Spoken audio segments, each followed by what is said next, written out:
A'udhu billahi minash shaitanir rajim. Bismillahir Rahmanir Rahim. In the name of Allah, the most compassionate, the most merciful. Verily, our praise is due to Allah. We praise Him, we seek His aid, and we ask for His forgiveness.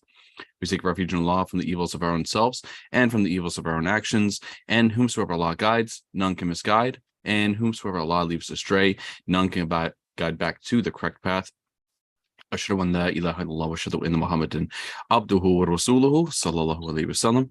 We testify there is no deity worthy of our worship except for Allah, who is alone, no partnership, that never has and never will be another.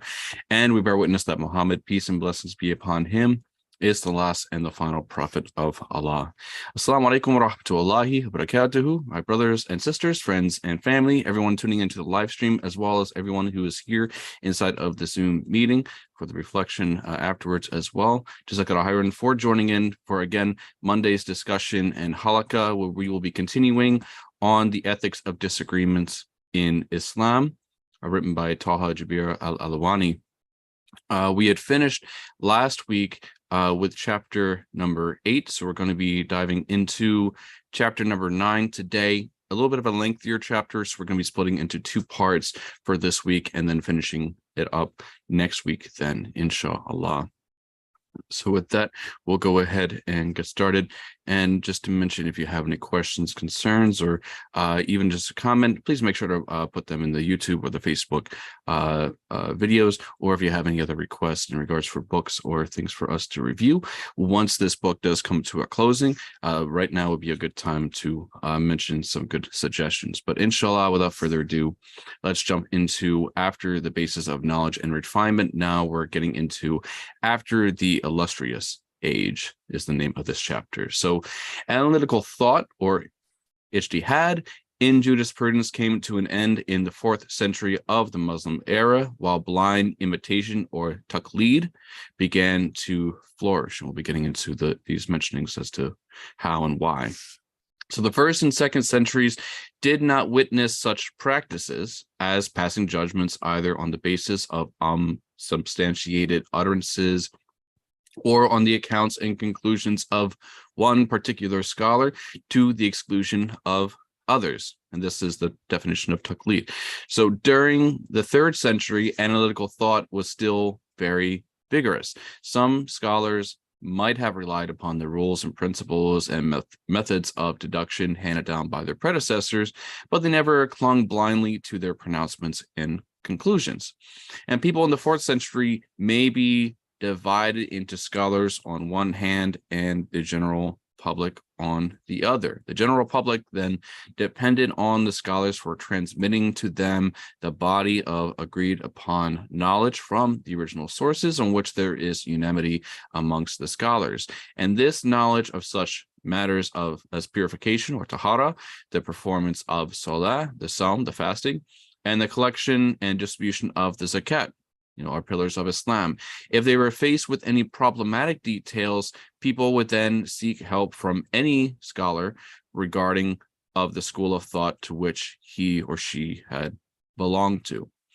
So as for the specialist scholars, they were engaged in the study of hadith and the legal legacy of the companions of the prophets, and the generation that followed them, the tabi'un. And if they were faced with an issue on which they did not find any satisfactory or clear-cut answer in the original source, they would then turn to pronouncements of previous jurists, choosing whichever verdict seemed more sound and reliable, whether it originated from a school of Medina or of Kufa. So they made no distinction regarding the two.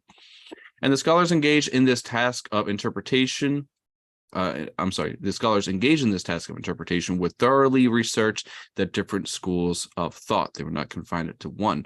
And if a scholar arrived at a judgment based on a particular school, he would, for an example, be described as a Shafi'i or a Hanafi without having, in fact, any firm or sole attachment to that particular school, as later happened. Some of the scholars of hadith, in fact, identified with particular schools of thought to promote mutual agreement. Al-Nasai, Al-Bayaqi, and Al-Khitabi identified with the Shafi school, for an example. However, only a mujtahid, or one who is capable of analytical thought and making independent judgments could hold the position of a judge, and no alim was called a faqih until he was a mujtahid. So next it mentions regarding the split between the political and intellectual leadership. So the situation changed noticeably after the 4th Hijri century, so 400 years after, say roughly about 1000 CE. Al-Ghazali in 505 after Hijri described the situation as this. So know that after the Messenger of Allah sallallahu alaihi wasallam, the Khalifa was held by the rightly guided Khulafa, the 4 rightly guided caliphs. They were the leaders and scholars who were conscious of Allah Almighty, and they were jurists who had a deep understanding of Allah's laws and were actively engaged in tackling problems and passing legal judgments. So competent were they that they rarely sought the help of jurists in with actual decision makings and situations, and when they did it, it was for the sake of consultation. Thereafter, the Khalifa passed it to people who did not deserve to be rulers and who lacked the competence even to formulate their own decisions. They were forced to seek the help of the jurists, and they cultivated the friendship of scholars in order to get assistance in making legislations of all kinds. And there still existed some scholars of the same metal as those of earlier generations, and they maintained a clear vision of the requirements of the religion. And when they were approached by ambitious rulers with various blandishments to accept positions as judges and administrators, they did not compromise their integrity. And people in these times saw the great esteem in which scholars were held, the attempt by leaders and rulers to attract them. So the desire to gain esteem with the public and favors from rulers encouraged people to enter the field of education and to apply themselves eagerly to making legal judgments. And they integrated themselves with the rulers. They sought entry into political circles and tried to gain positions of authority. And some succeeded and some did not. And those who succeeded were not free from the taint of subservience and degradation. And this was the process by which jurists who were once highly honored and a sought-after position became devalued seekers of patronage from the rulers instead. And in this age, however, there were some who, through the grace of Allah, remained genuine scholars of Allah subhanahu wa ta'ala's religion, but most of those who turned to dealing with legal problems and passing verdicts did so because of the pressing need for such persons in the new districts and governorates. And in the wake of these new types of jurists, there came ministers and princes who listened indiscriminately to whatever people said with regard to the basic principles of faith. People turned eagerly to argumentation and scholastic theory, or kalam. And an abundance of literary works appeared then on the subject. And people classified the various processes of argumentation and developed the art of discovering contradictions and discrepancies in the pronouncements of others. Again, no longer coming to the conclusion regarding what is right, but instead undermining what is incorrect to make one person seem right. And they claimed that their expositions were for the defense of Allah subhanahu wa ta'ala's religion and guarding the sunnah and curbing malicious innovators. And the same claim of protecting religion was made by those who busied themselves in passing legal judgments, or fatwa. And they claimed that they were protecting the religion and that they assumed control of the laws of Muslims out of concern for Allah subhanahu wa ta'ala's creatures and out of the desire to offer sincere advice to them. And thereafter, there appeared those who did not approve of the damage caused by scholastic theology and the subsequent opening of the floodgates of disputation, which gave rise to terrible fanaticism and animosities, which then in turn led to bloodshed and the destruction of Muslim lands. And such persons began to look back to the jurisprudence of earlier times, in particular to the scholastic thoughts of Al-Shafi'i and Abu Hanifa, radiyallahu anhu. And people abandoned scholastic theory and the sublets of disputation, and they instead turned to the controversial questions posed by al-Shafi and Abu Hanifa in particular, while tending to disregard those posed by Maliki or Imam Malik, Sufyan, Ahmed ibn Hanbal, radiallahu anhu. And they claimed that their objective was to deduce the finer points of the Sharia to establish the raison. My French is horrible. Raison I can't even, of each school of thought, and to systemize the principles on which legal judgments could be based. And consequently, they came up with many classifications and methods of deduction on the basis of which they categorized the types of dialectical debates. And they may have continued in this manner up until even now. So we do not know what Allah subhanahu wa ta'ala has in store for the times after us. This then is the impetus which drives people onto disputation and competitive debates, and there is no other cause. If these opportunistic and overweening scholars had inclined towards disagreement with any of the leading scholars on any aspect of knowledge, they would possibly have limped after them also. They would have kept on insisting though that their only concern in all their endeavors was to attain to knowledge of the religion itself and to seek nearness to Allah, sustainer, the Lord and sustainer of all of the worlds. End quote. Quite a lengthy quotation, but nonetheless here a real showing of the prowess and the ability of Al-Ghazali. So in the above analysis, Al-Ghazali put his finger on the real disease which afflicted the Ummah in the era after the rightly guided scholarly leaders.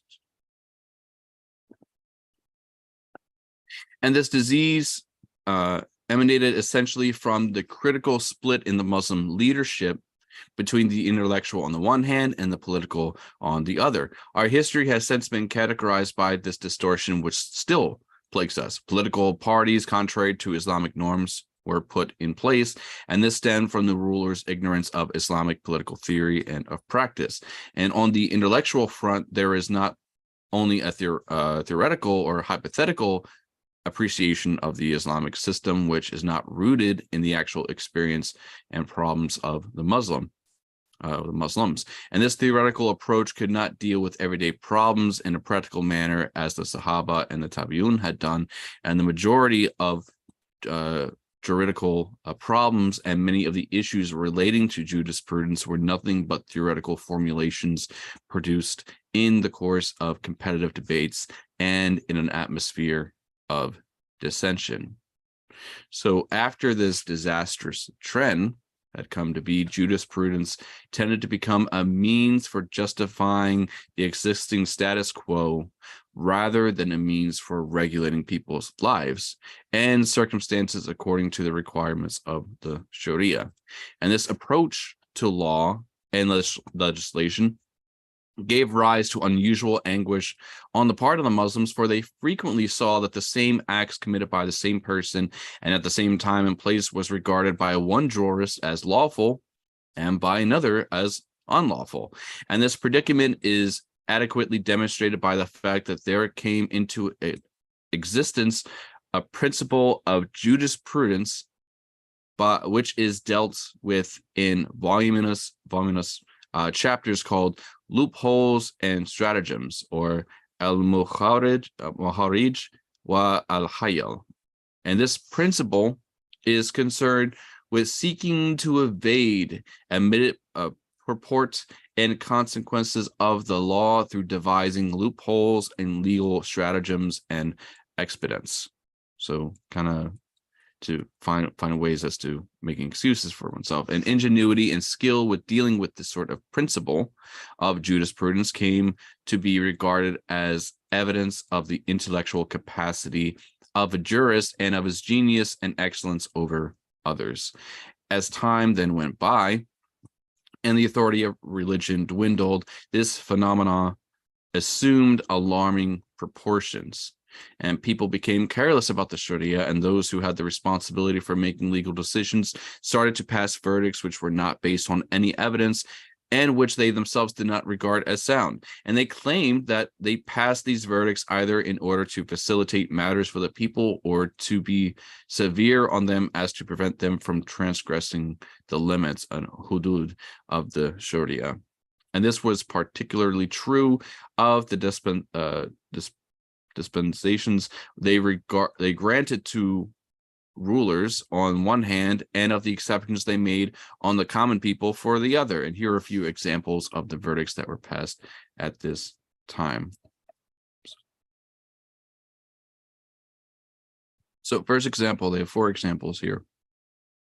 First, is a jurist ask about the validity of wudu of someone who touched a woman or who touched his genitals, would say, according to Abu Hanifa, the wudu is not nullified.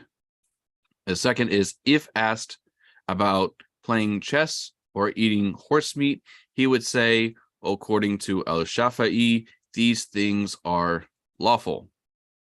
If asked about the punishment of a person who made a false allegation or about exceeding the limits in the case of discretionary punishment set by a judiciary, he would say, Malik sanctioned that practice.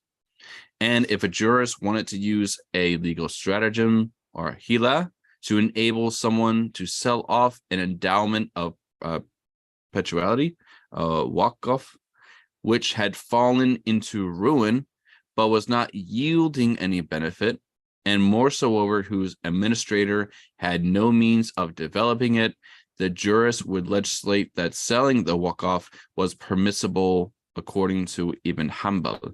The consequence of this verdict was that Muslim charitable endowments, which had always been considered inviolable, became private property in a matter of a few years.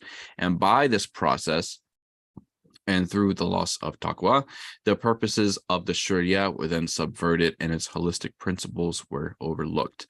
And the matter came to such a pass that frivolous and insolent poets, such as Abu Nuwas, began to ridicule the laws of Allah with poetry such as this. And may Allah SWT forgive me if there is things poorly written here. But the Iraqi has allowed fermented juice and its imbibing. Forbidden only is wine and drunkenness, he said.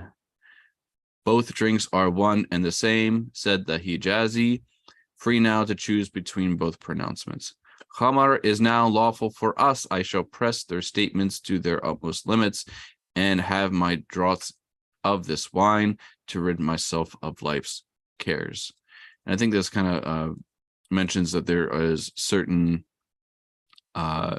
schools of thought that believe that you can consume wine if it does not make you, if the amount does not make you intoxicated.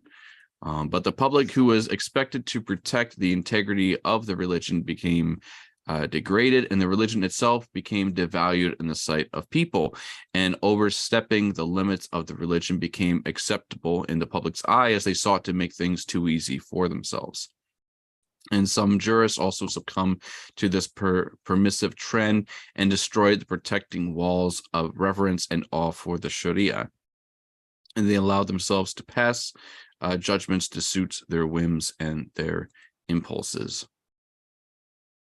And next is regarding sternness and sterility. And at the other extreme, though, there were confronted by a stern and stubborn group who sought out the strictest and severest opinions to which they based their juristic judgments.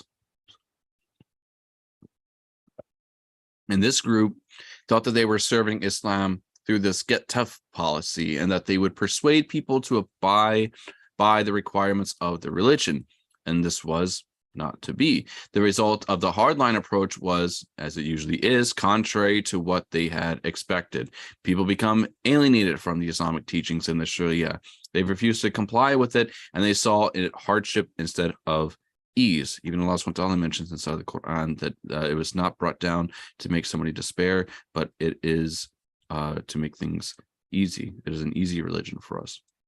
And there is a story by Andulasuain and Alalwan, monarch who asked the Maliki jurist Yahya ibn Yahya what he should do to atone for having intercourse with his wife during the daytime of Ramadan.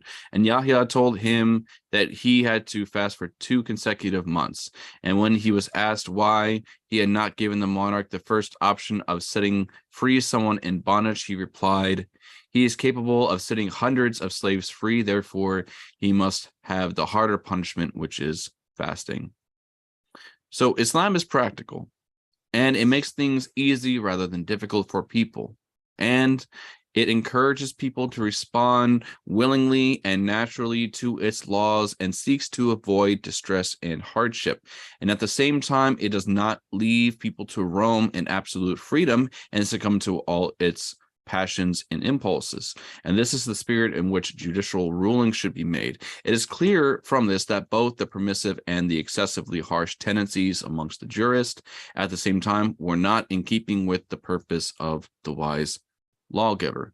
The task of the scholar is to transmit the message of Allah to the people as it was revealed in the Quran and as the Prophet ﷺ had taught it. It is not for him to incline arbitrarily to harshness on one hand, on leniency on the other. Kind of like so we can reference regarding the hadith regarding the wing of the bird. One underneath it is fear, and above it is hope. But is mentioned here as example, Surah 49, Ayat 16, say, "Will you instruct Allah about your religion?" Saying, referencing, is a human being to say what is correct? Is that for us to make the example? Or in Surah 2, Ayat 140, say, "Do you know better than Allah?" And that's a challenge for us. Do we know better than Allah? Of course we don't. Allah subhanahu wa ta'ala is the lawgiver and the one that's able to say for ourselves, and we should be following according to what is taught and given by him. But the lesson to be derived from these Quranic verses is that we have a duty to adopt the wisdom and to follow the divine teaching of the Quran and to eschew innovation, whether it stems from a tendency to arbitrary harshness or a tendency to arbitrary leniency, somewhere between the middle. Next, taqlid and its aftermath. So we have seen from above or before how chaotic and ridiculous the state of juristic reasoning had then become in this sort of age. And many righteous and concerned people feared that incompetent and unreliable people would only corrupt the process of ijtihad.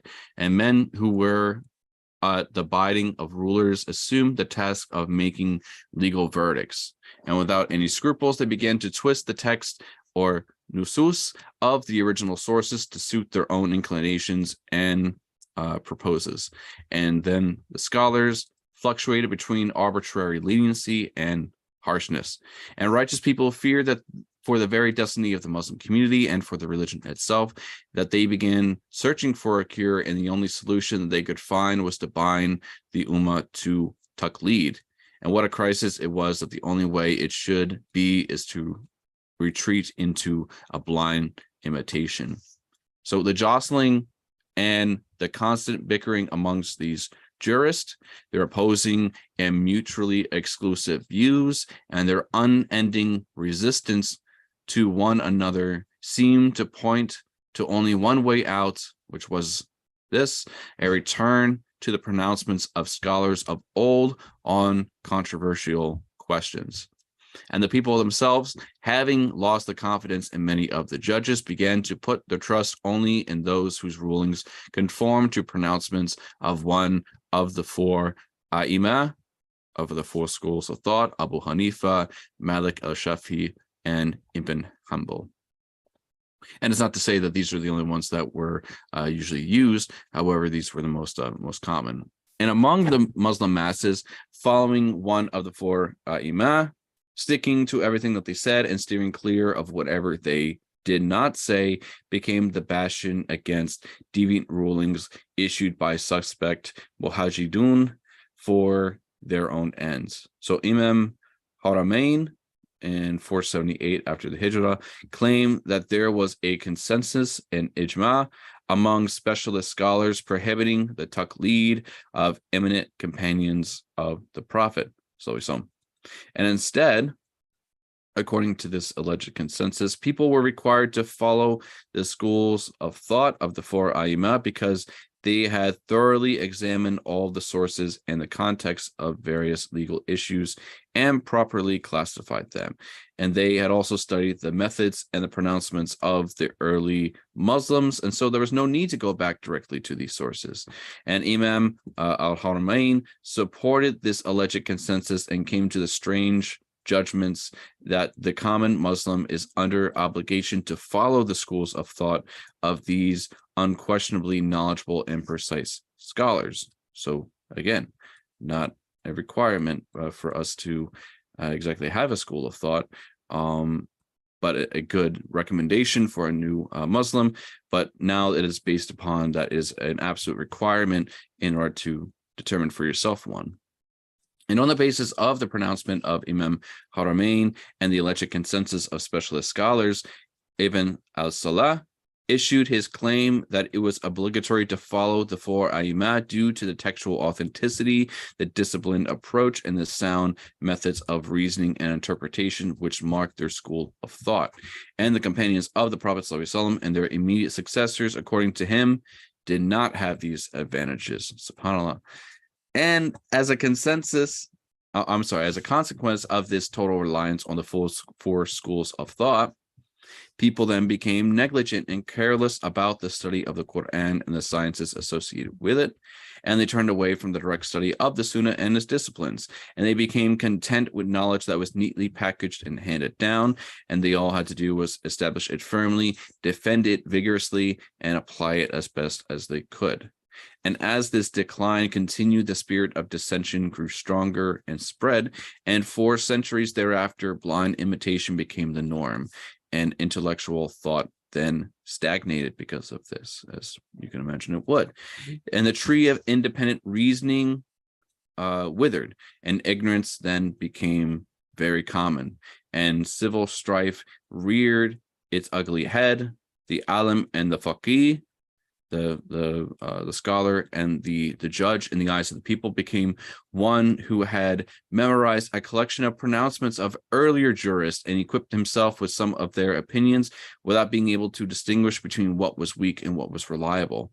And the hadith scholar, quote unquote, mentioned, became someone who had memorized a collection of a hadith, whether it was authentic or spurious, did not then matter. And lastly, before we close, this deplorable situation did not end there, but worsened considerably, as if knowledge had disappeared from the world of the Muslims afflicted by intellectual sterility. And in this atmosphere, harmful innovations, perversions, and corruption of various kind then flourish. All this left the door wide open for the enemies of Islam to sweep away Islamic civilization and plunder then its heartlands.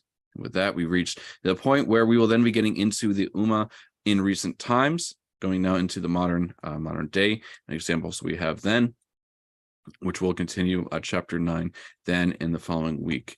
And with that, we'll go ahead and close. And just as a quick reminder, please join us for the discussion or for the other programs. Tuesday halaqah, Friday reminders, Saturday New Muslim course, or even the Sunday New York halaqah as well. Allahumma subhanaka bihamdi ashhadu an la ilaha illa ant astaghfiruka wa atubu ilaik. Assalamu alaikum wa rahmatullahi wa barakatuhu.